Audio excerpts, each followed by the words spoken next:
Hello there, Bourbon Real Talk. Randy Sullivan. Gonna do a real quick educational piece for you about the difference between neutral spirit, grain neutral spirit, and the legal definition of the broad category of whiskey.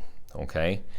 So a neutral spirit is a product that has been distilled to above 190 proof, which that's basically the point at which there are no distinguishing characteristics of what it came from.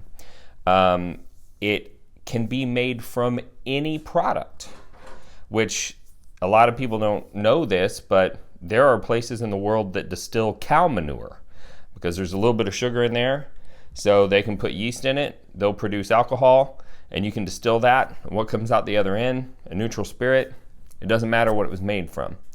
A grain neutral spirit is the same thing as a neutral spirit, distilled to at least 190 proof. In both of those products' cases, if they are bottled for consumption, they have to be bottled at above 80 proof. The legal definition of whiskey is similar to the grain neutral spirit, except it can't be distilled above 190 proof. The reason why is for it to be whiskey, one of the legal requirements is that it has to maintain the characteristics of whiskey, which it can't do if you distill above 190.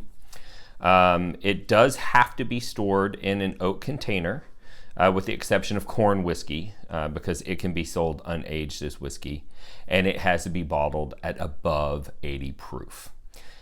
So those are the very basic definitions of some spirit categories. Now remember, there's class and there's type, and we'll get more into the different types of whiskeys later. But for now, that should be enough to get you started. So if you have any questions, throw them in the comments below, and I'll talk to you soon.